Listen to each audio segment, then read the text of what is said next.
Greetings, folks. This is Mason Weaver with the truth right between the lies.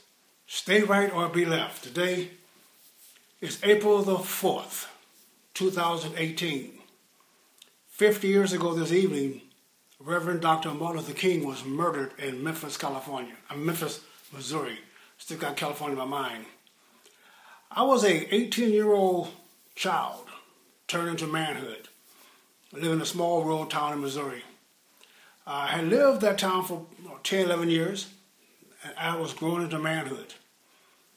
On that day, I took a bus ride to St. Louis and decided to join the United States Navy. No one knew I was going. I didn't tell my mother, I didn't tell my father, I didn't tell my older brother, I didn't tell my siblings, my aunts, my uncles, even those who had been in the military. I didn't discuss it with them.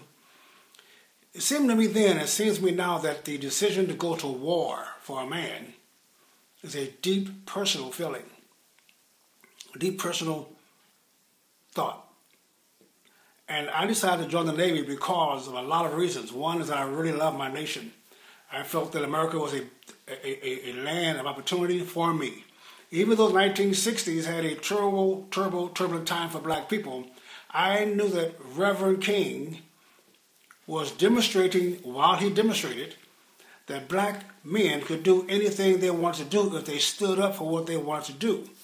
There was no restrictions on the ability of black men to conquer the obstacles in front of them and to deliver for their children and themselves peace, prosperity, and opportunity. I felt that.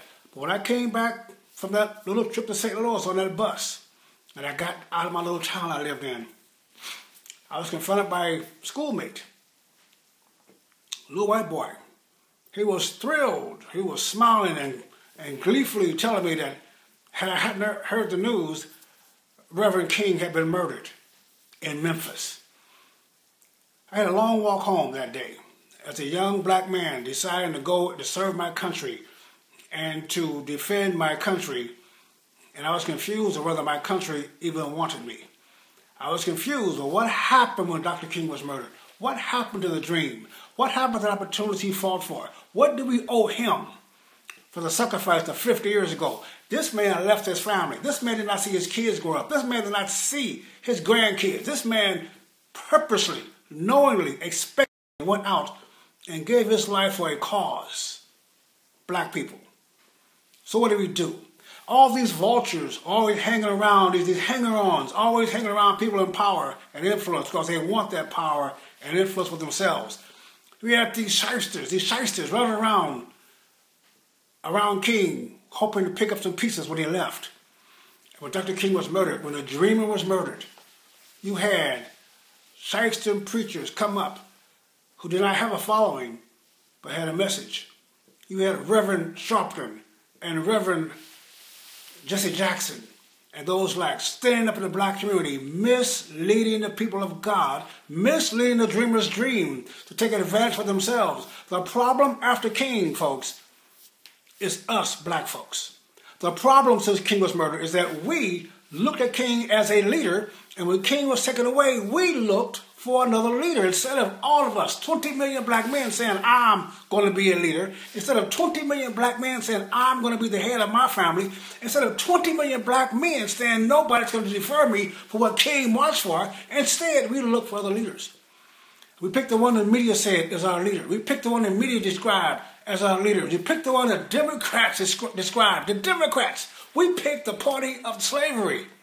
We picked the party King was marching against. We picked the party that stood in front of the schoolhouse yard, the school door. We picked the party that maced our people. We picked the party that tear gassed our Petman's Bridge. We picked the party of lynching and murder and terror to tell us who our leaders are.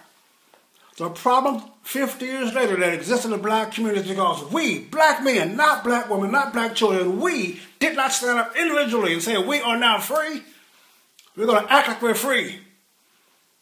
Yeah, I went to the military. I went to Vietnam and got injured. By the way, when I joined the Navy, I dropped out of high school to do it. So I became a black, poor, high school dropout, disabled veteran. But Dr. King showed me, Dr. King told me, Dr. King illustrated to me that unless I'm willing to sacrifice my life for what I love, I'm going to lose my life anyway. Can black folks survive the murder of Rev.King?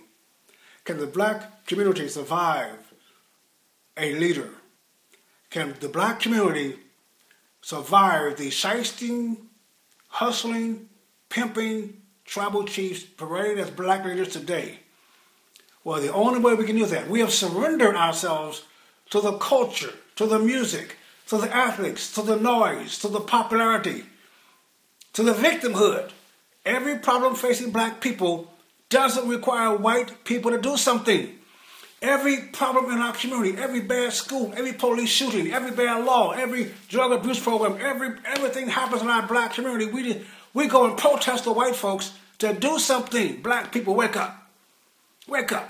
They love it when you protest. They love it. Don't you realize they love it when you go and beg for 10% affirmative action? Because they get 90% and you don't even compete for it anymore. White Democrats have always had a plan for black America. White Democrats have always had a plan. Slavery was a plan. The black codes was a plan. The Civil War was a plan. Then they had sharecropping as a plan. And Jim Crow laws as a plan. And separate but equal as a plan. Then they had the war on poverty as a plan. And then they had the drug war as a plan. How's it been working out for you? How has any of it worked out for you? Have you had enough yet? Have you had enough of going to the pimp to talk about women's rights? Have you had enough to go to the drug dealer to talk about drug abuse programs? Have you had enough of going to the abuser to talk about abuse? Black man, it is up to you and only you. You, gentlemen.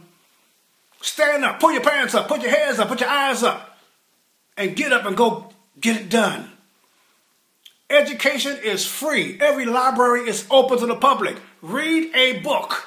I don't care if the teacher didn't teach you to read. Read anyway. I don't care if they didn't teach you to think. I don't care if they made you afraid to go out at night. You know the truth. The truth will set you free. You know that when you go out at night, you are not afraid of the police. You're afraid of your boy down the street. You know that. You know the cops is not the problem. You are the problem. You're sleeping with women for fun, education, and recreation. You don't sleep with them to make babies you're going to take care of. That's the problem.